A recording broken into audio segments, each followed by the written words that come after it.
Hello बच्चों, welcome to पढ़ाई Ninja channel.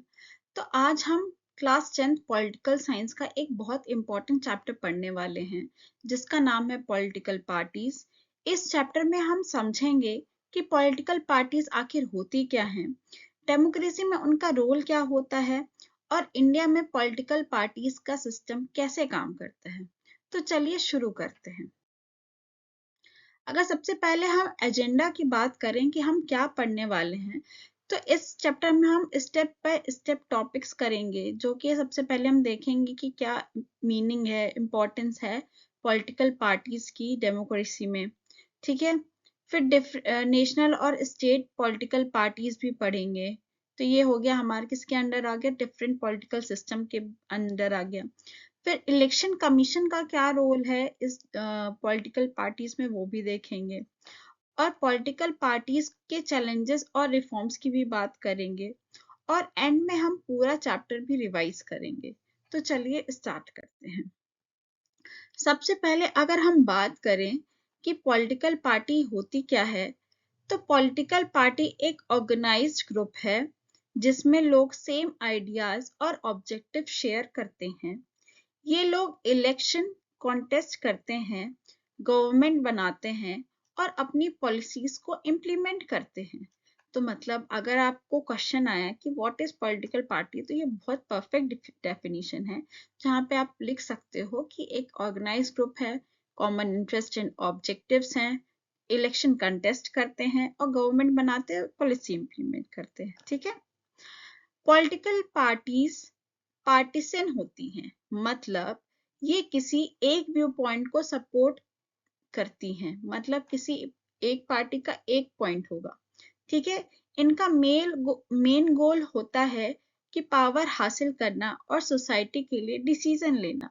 ठीक है। तो ये जो पार्टी के जो पार्टीसन्स हैं वो क्या करते हैं, पब्लिक इश्यूज के बारे में उनके व्यू पॉइंट होते हैं, या फिर कुछ सर्टेन पॉलिसीज होती है कि नहीं, हम पावर में आ जाएंगे तो हम ऐसा करेंगे, हम इतना रिजर्वेशन दे देंगे, हम इसके लिए आवाज लड़ाएंगे, हम इसको इक्वल राइट्स दे देंगे। तो एक कॉमन व्यू पॉइंट होता है, उसके हिसाब से हम पॉलिटिकल पार्टीज चलती हैं।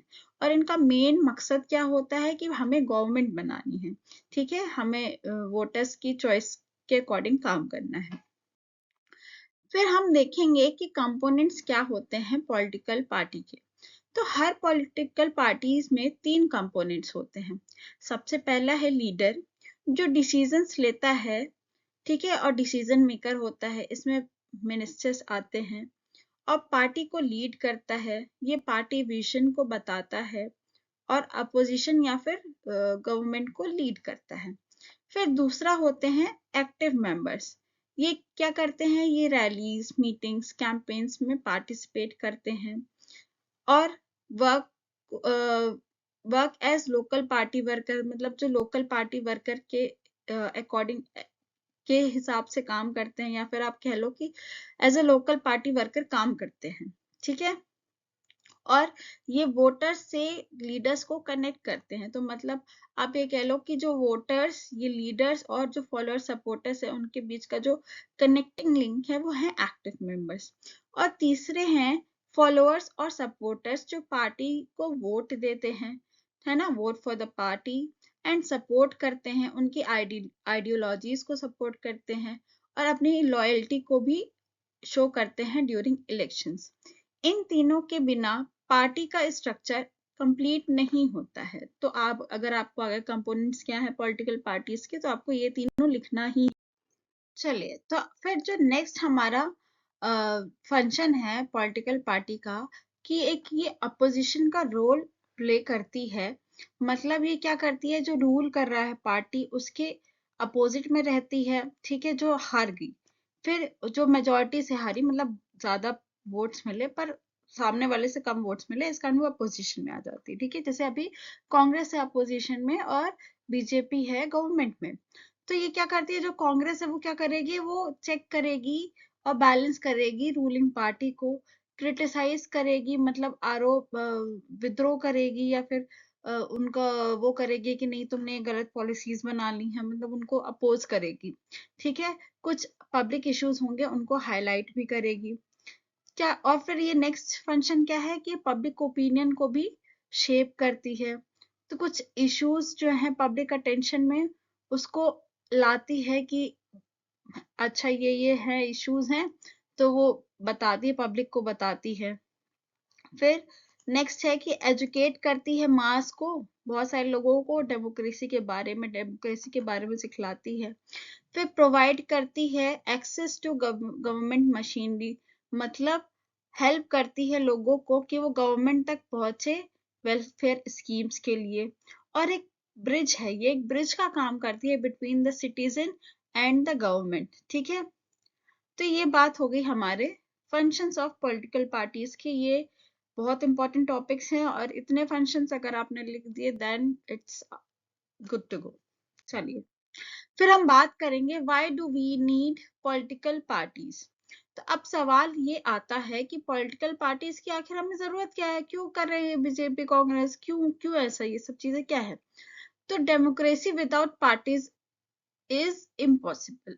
अगर पार्टीज ना हो तो डेमोक्रेसी बहुत कंफ्यूजिंग हो जाएगी। वोटर्स को समझ नहीं आएगा कि कौन क्या स्टैंड लेता है। ठीक है, पॉलिटिकल पार्टीज लोगों तो क्या होता है कि ये सारी इतनी ज्यादा दिक्कतें कंफ्यूज आ जाएंगी अगर पॉलिटिकल पार्टीज नहीं होगी। तो पार्टीज जो हैं वो क्या हेल्प करती हैं, वो लोगों की के आइडियाज को पॉलिसीज में कन्वर्ट करती है, एक स्टेबल गवर्नमेंट लाती है।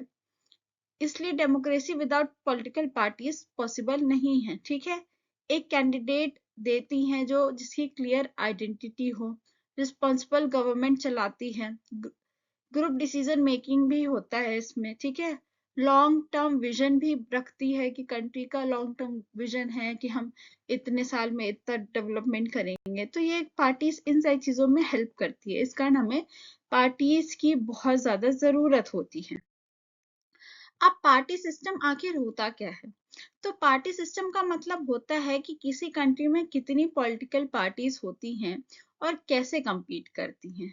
ठीक है, तो number of political parties, their role and importance and pattern of their competition. ठीक है, और influence by the society, diversity, history and politics. तो ये जो पार्टी सिस्टम है वो किससे इन्फ्लुएंस होती है कि हमारी सोसाइटी में कैसा डाइवर्सिटी हुआ है, कैसी हिस्ट्री है, कैसा पॉलिटिक्स चल रहा है, उसके अकॉर्डिंग पार्टी सिस्टम होता है। अब जो इंडिया में है कुछ पार्टी सिस्टम्स हैं, क्या क्या है चलिए देख लेते हैं। One party system, two party system and multi party system. Sorry, जो पार्टी सिस्टम है तीन तीन टाइप्स के होते हैं, one party system, two party system, multi party system. हमारे इंडिया में है मल्टी पार्टी सिस्टम। ठीक है, तो वन पार्टी सिस्टम की अगर बात करें तो जहां पे सिर्फ एक ही पार्टी होती है वो होती है वन पार्टी सिस्टम, जहां जैसे कि चाइना। ठीक है, तो चाइना क्या है, डेमोक्रेटिक कंट्री नहीं है, तो यहाँ पे कंसिडर नहीं किया जाता है इनको डेमोक्रेटिक कंट्री, क्योंकि और किसी को बोलने की तो वो ही नहीं है, चॉइस ही नहीं है, कोई और पार्टी आ ही नहीं सकती है, अपोज कर ही नहीं सकता है। मतलब एक हम ही हैं, हम ही महाराज हैं और कोई नहीं है। ठीक है, फिर जो टू पार्टी सिस्टम है तो वो क्या होता है कि एग्जाम्पल है जैसे कि यूएसए यूके है, तो जहाँ दो मेजर पार्टीज होती हैं। ठीक है, और जो पावर है वो अल्टरनेट चलती रहती है, इन दोनों पार्टीज के बीच में ही खेल होते रहता है, बाकी और कुछ नहीं है। तो मैंने इन दोनों पार्टीज के बीच में ही वोट्स करने हैं। अब इंडिया में क्या होता है, मल्टी पार्टी सिस्टम होता है, जहाँ कई पार्टीज होती हैं और रीजनल पार्टीज भी होती हैं, कोएलिशंस भी हो जाता है। कोएलिशंस मैंने आपको बताया कि दो पार्टी एक साथ मिलके आ जाती हैं और पावर में आ जाती हैं। ठीक है, फिर ये सोशल डाइवर्सिटी को काफी अच्छे से रिप्रेजेंट करती हैं। अब अगर हम बात करें इंडिया मल्टी पार्टी सिस्टम, तो इंडिया में मल्टी पार्टी सिस्टम फॉलो होता है। यहाँ नेशनल पार्टीज के साथ साथ रीजनल पार्टीज भी होती हैं। इसी वजह से कोएलिशन गवर्नमेंट भी बनती हैं, बहुत कॉमन है इधर। कोई सिंगल नेशनल पार्टी डोमिनेट नहीं करती है सारे रीजन में, कि ऐसा नहीं है कि पूरे रीजन में हमारे क्या बीजेपी बीजेपी हो, ऐसा नहीं है। कहीं बीजेपी है, कहीं कांग्रेस है, कहीं टीएमसी है ना। तो अलग अलग हर जगह पार्टीज हैं। फिर ये सिस्टम इंडिया की डाइवर्सिटी को रिप्रेजेंट करता है, क्योंकि हर रीजन जो रिलीजन है वो अपनी पॉलिटिकल आवाज होती है। ठीक है, तो हर रीजन की एक अपनी पॉलिटिकल आवाज होती है। तो इलेक्शन कमीशन ने क्लासिफाई किया है पार्टीज को नेशनल पार्टीज होती हैं और स्टेट पार्टीज होती हैं। और इनका जो रिकॉग्निशन है वो किस तरीके से हम बताते हैं कि ये पार्टी नेशनल पार्टी होगी या फिर ये पार्टी स्टेट पार्टी होगी, किस तरीके से, जैसे वो इलेक्शन लड़ेंगे और उनका क्या परफॉर्मेंस है उस इलेक्शन में, उसके बेसिस में इलेक्शन कमीशन क्या करती है। जैसे बीजेपी को नेशनल पार्टी बना दी, तो क्यों बना दी? क्योंकि इन्होंने कुछ इलेक्शन पहले लड़े होंगे, फिर कुछ उनके जो क्राइटेरिया होंगे उसको फुलफिल किया होगा, है ना, तभी ये नेशनल पार्टीज बन गई। तो जैसे आपको अगर सपोज कोई स्पोर्ट्स में जाना हो, तो आप अगर अच्छा दौड़ लेते होगे, आपकी उतनी हाइट होगी, तभी आप उस स्पोर्ट्स में जाओगे ना। तो सेम यही है कि यहाँ पे अगर सिलेक्ट करना है कि कौन सी नेशनल पार्टीज और स्टेट पार्टीज है, तो कुछ क्राइटेरिया है, अगर वो फुलफिल हो जाता है तो यहाँ पे इलेक्शन कमीशन वो उसको नेशनल पार्टी स्टेट पार्टी।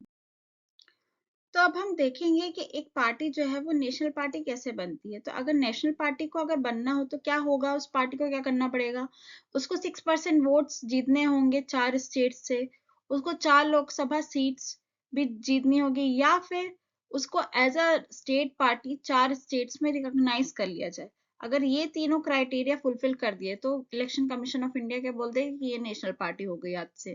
ठीक है, स्टेट पार्टी के लिए क्या है, वो उसको 6% वोट जीतना होगा किसी स्टेट में, या फिर 2 सीट्स, सॉरी, और 2 सीट्स, या फिर नहीं, या फिर 3% सीट शेयर हो उसका, या फिर और 3 सीट्स इस असेंबली में आ जाएं। तो अगर ये दोनों क्राइटेरिया फुलफिल कर दे तो वो स्टेट पार्टी बन गई। और ये स्टेट पार्टीज क्या करती है, एक परमानेंट सिंबल इनको मिल जाता है, फ्री ब्रॉडकास्टिंग, या फिर आप कह लो कि मीडिया टाइम और स्पेशल प्रिविलेज मिल जाता है, कैंपेन राइट्स मिल जाते हैं, अगर रिकॉग्निशन मिल जाता है पार्टीज को। ठीक है, अब कुछ हम नेशनल पॉलिटिकल पार्टीज के बारे में पढ़ेंगे, कौन कौन सी हमारे नेशन में पार्टीज हैं। तो आपको पता है कि जो नेशनल पार्टीज हैं वो होती हैं जो पूरे देश में कई स्टेट्स में एक्टिव होती हैं, जैसे कि इंडियन नेशनल कांग्रेस हो गई, बीजेपी हो गई है, सीपीआईएम हो गई है, फिर बीएसपी हो गई है, सीपीआई हो गई है, एनसीपी हो गई है। अगर आईएनसी की बात करें तो ये ओल्डेस्ट पार्टी है। इनका ये किसको सपोर्ट करती है, सेक्युलरिज्म को और वेलफेयर पॉलिसीज को करती है। ये प्रोजेक्ट डेवलपमेंट और सोशल जस्टिस में बिलीव करती है, इनका फोकस मतलब इसमें होता है। फिर बीजेपी का अगर है ये, तो ये कल्चरल नेशनलिज्म को एम्फेसिस करती है कि हमारा कल्चर बहुत इंपॉर्टेंट है, कल्चर पे एम्फेसाइज करती है। ठीक है, ये सपोर्ट करती है कि स्ट्रॉन्ग सेंट्रल गवर्नमेंट होनी चाहिए। ये इकोनॉमिक रिफॉर्म्स में भी फोकस करती है। जो सीपीआईएम है वो लेफ्ट आइडियोलॉजी का है, ये सपोर्ट करती है वर्कर्स को, फार्मर्स को, और ये सोशलिज्म और इक्वालिटी पे को फेवर करती है। बहुजन समाज पार्टी, तो आपको पता है कि जो भी हमारे शेड्यूल कास्ट हैं, ओबीसीज हैं, उसको रिप्रेजेंट करने के लिए बीएसपी बनाई गई थी। ये अंबेडकर राइट आइडियोलॉजी पर बेस्ड होती है, मतलब अंबेडकर जी पर बेस्ड होती है, उनकी आइडियोलॉजी पर बेस्ड होती है कि शेड्यूल कास्ट जो भी मतलब ऐसे कास्ट के लोग हैं उनको मतलब इक्वालिटी मिलनी चाहिए। ये सोशल इक्वालिटी पे एम्फेसाइज करती है। फिर कम्युनिटीज पार्टी ऑफ इंडिया है, ये ओल्ड लेफ्ट पार्टी है जहाँ पे सोशलिज्म और सेक्युलरिज्म को स्टैंड दिया जाता है। फिर नेशनल कांग्रेस पार्टी है जो कि डेमोक्रेसी और फेडरलिज्म को एडवोकेट करती है, इक्वालिटी और सोशल जस्टिस पे बिलीव करती है। फिर स्टेट पार्टीज की अगर बात करें तो स्टेट पार्टीज में मेनली एक या कुछ स्टेट्स तक ही लिमिटेड होती हैं। ये local issues, regional identity, language और कल्चर को रिप्रेजेंट करती हैं। तो एथनिक ग्रुप्स हो गए, स्टेट लेवल डेवलपमेंट गवर्नमेंट, इन सबको रिप्रेजेंट करती है। जैसे कि क्या हो गया, शिवसेना है जो कि महाराष्ट्र में है, डीएमके AIADMK तमिलनाडु में है, टीएमसी वेस्ट बंगाल में है, बीजेडी उड़ीसा में है, आप दिल्ली पंजाब में, मतलब दिल्ली में तो बीजेपी आ गई है, पंजाब में। ठीक है, तो ये पार्टीज भी डेमोक्रेसी के लिए उतनी ही इम्पोर्टेंट हैं जितनी हमारी नेशनल पार्टीज हैं। ठीक है, तो ये चीज बहुत इम्पोर्टेंट रखती है। अब हम बात करेंगे role of regional parties in national politics.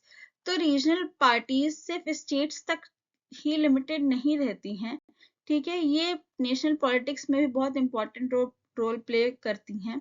ये प्रोवाइड करती हैं support to national parties, policy decisions को भी इन्फ्लुएंस करती है, इनके अकॉर्डिंग पॉलिसी डिसीजंस बनते हैं।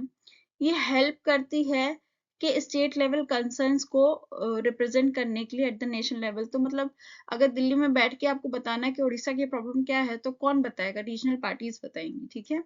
Sometimes become king makers supporting coalition formation. तो कभी कभी क्या होता है, कोएलिशन गवर्नमेंट को बनाने में भी इनका सपोर्ट जो है वो डिसिसिव होता है। मतलब अगर सपोज कोई रीजनल पार्टी मिल गई, इनके साथ कोई जो बड़ी पार्टी है वो मेजोरिटी में नहीं आ पाई, तो क्या वो होगा, ये कोएलिशन गवर्नमेंट फॉर्म कर लेगी, है ना। तो इस तरीके से regional parties national decision making में भी अपना इन्फ्लुएंस दिखाती है। जैसे कि आप देख सकते हो कि यूपीए जो कि यूनाइटेड प्रोग्रेसिव अलायंस, तो ये कांग्रेस और प्लस बहुत सारी जो पार्टीज है उसको मिलके बना हुआ है। एनडीए नेशनल डेमोक्रेटिक अलायंस जो बीजेपी और भी जो पार्टीज है उनको इंक्लूड करके बनाई हुई है। तो ये रीजनल पार्टीज का बहुत बड़ा रोल होता है। अब अगर देखिए कि चैलेंजेस क्या क्या फेस किया जाता है पॉलिटिकल पार्टीज के द्वारा, तो पॉलिटिकल पार्टीज को कोई सीरियस चैलेंजेस फेस करने पड़ते हैं, मतलब बहुत ज्यादा कई कई सीरियस चैलेंजेस भी फेस करने पड़ते हैं। जैसे कि इंटरनेट डेमोक्रेसी का लैक होता है, ठीक है। अब क्या होता है कि जो पावर है वो कुछ ही टॉप लीडर पे ही आते हैं, तो क्या होगा, वहां पर डेमोक्रेसी में दिक्कत आ जाएगी।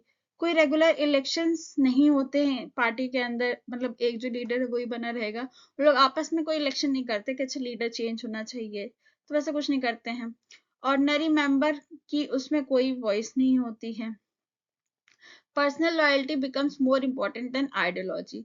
तो जो पर्सनल लॉयल्टी है वो बहुत ज्यादा इंपॉर्टेंट हो जाती है एक आइडियोलॉजी पे। मतलब जो पार्टीज है वो आइडियोलॉजी को भूल के बस ये सोचते हैं कि अरे कौन कौन से लोग हमारे लिए लॉयल हैं, कौन कौन से सपोर्टर्स हैं, तो वो ज्यादा इंपॉर्टेंट हो जाता है। फिर सेकंड है, अगर देखें डायनेस्टिक सक्सेशन, तो leadership passes with in the family. तो जैसे आपने देखा होगा कि जो कांग्रेस है, कांग्रेस में क्या हो रहा है, पहले राजीव गांधी आए, फिर सॉरी इंदिरा गांधी, राजीव गांधी, राहुल गांधी। तो क्या हो रहा है कि इधर फैमिलीज विद इन फैमिलीज जो है हमारी लीडरशिप फॉलो हो जा रही है। तो कोई अलग आके इंसान उस जो पार्टी है उसमें पार्टिसिपेट नहीं कर पा रहा है। फिर unfair to non family members, तो इसके क्या हो गया कि अनफेयर हो गया जो नॉन फैमिली मेंबर्स हैं। टैलेंट बेस्ड लीडरशिप नहीं आ पाती इसके कारण। फिर मनी एंड मसल पावर का यूज होता है, तो पार्टीज बहुत वेल्दी कैंडिडेट्स पे भी डिपेंड करती है। जो पैसे वाले लोग होंगे उनको पैसे, उनको टिकट दे देगी। क्रिमिनल एलिमेंट्स इन्फ्लुएंस इलेक्शन, तो बहुत सारे जो क्रिमिनल वाले एलिमेंट्स वाले लोग होते हैं वो इलेक्शन को बहुत ज्यादा चेंज कर देते हैं। मतलब वोटिंग वोटिंग वाले से बहुत चेंज हो जाते हैं। और इसी कारण क्या हो जाता है, करप्शन भी हो जाता है, ठीक है। तो जहां पे मनी और मसल पावर आ गई वहां पे करप्शन हो जाएगा। फिर चौथा है कि वोटर्स के लिए मीनिंगफुल चॉइस का कम होना। पार्टीज, अब क्या होता है कि वो पार्टीज जो बहुत सारी आपस में क्या होती है, इनके पॉलिसीज में ज्यादा डिफरेंस नहीं होता, कम ही डिफरेंस होता है। तो जो सेम लीडर्स हैं वो एक पार्टी से दूसरी पार्टी जाते रहते हैं। तो वोटर्स को क्या लगता है कि भाई ये सारे जो ऑप्शंस है वो बहुत सिमिलर हैं, कुछ सब कुछ अलग नहीं है, सारे ऑलमोस्ट सेम है। तो ये चैलेंजेस डेमोक्रेसी को वीक बना देता है। अब how political parties B reform, तो रिफॉर्मेशन कैसे आ सकते हैं, तो इन चैलेंजेस को सॉल्व करने के लिए जो हमने प्रीवियस स्लाइड में पढ़ी, उनके लिए कुछ रिफॉर्मेशंस हैं। जैसे कि सबसे पहले एंटी डिफेक्शन लॉज।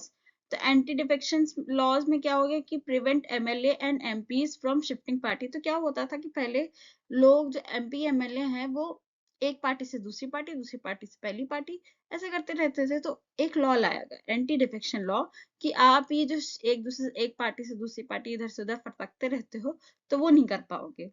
फिर इसके कारण क्या हुआ कि करप्शन में कमी हुई, कम हुआ। फिर फ्रिक्वेंट इंटरनल इलेक्शंस भी आने लग गए कि जिसमें लीडरशिप को ज्यादा डेमोक्रेटिक बनाया, ठीक है। वुमेन कोटा किया गया जिसके कारण जो वुमेन पार्टिसिपेशन है वो बढ़ा, ठीक है। 33% रिजर्वेशन हो गया। स्टेट फंडिंग ऑफ इलेक्शन हुआ कि reduce dependency on the wealthy donors, तो मतलब पैसे वाले लोगों से पैसा ना लेके तो जो क्या है स्टेट फंड करने लगी, गवर्नमेंट ही फंड करने लगी। फ्री फ्यूल मिलने लग गया, मीडिया टाइम मिल गया, ऑफिस स्पेस मिल गया, ये सारी चीजें मिल गई। तो इसके कारण क्या है, थोड़ा करप्शन कम हो गया।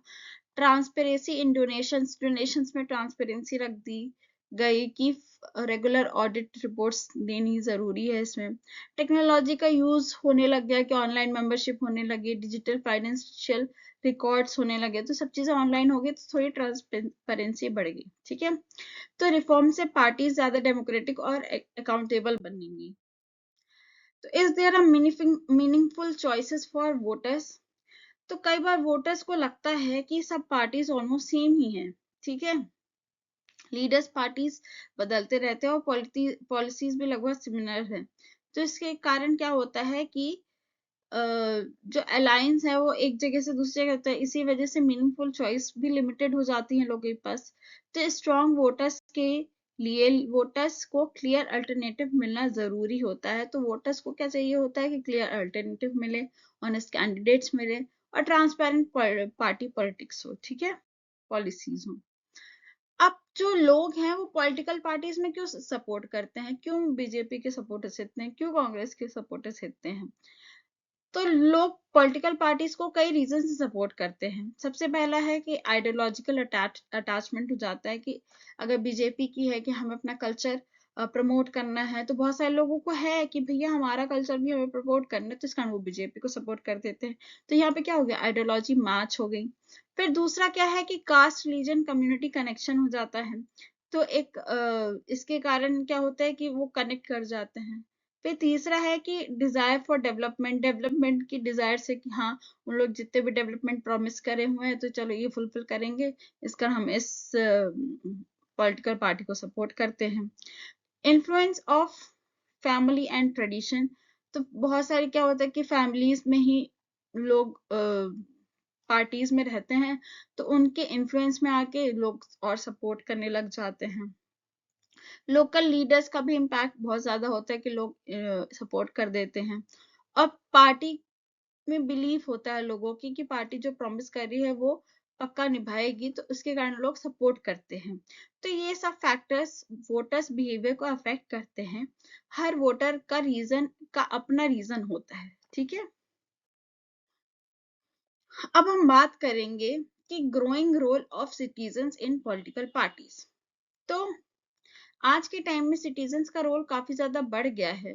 ठीक है, लोग जो है पार्टिसिपेट करते हैं through rallies, youth rallies, social media campaigns, online volunteering और मूवमेंट्स के सारे जो भी मूवमेंट्स के थ्रू एक्टिवली पार्टिसिपेट कर रहे हैं लोग। ठीक है, एक्टिव सिटीजन्स ही डेमोक्रेसी को स्ट्रॉन्ग बनाते हैं। तो जो सिटीजन्स का रोल है वो काफी ज्यादा बढ़ गया है पॉलिटिकल पार्टीज में, जिसके कारण क्या हो गया, डेमोक्रेसी भी स्ट्रॉन्ग हो गई है। अगर हम चैप्टर समरी की बात करें तो आज हमने जाना कि पॉलिटिकल पार्टीज डेमोक्रेसी का बैकबोन होती है। इंडिया का मल्टी पार्टी सिस्टम डाइवर्सिटी को रिप्रेजेंट करता है। पार्टीज के चैलेंजेस भी होते हैं, लेकिन रिफॉर्म से उन्हें सुधारा जा सकता है। स्ट्रॉन्ग पार्टीज मतलब स्ट्रॉन्ग डेमोक्रेसी होती है।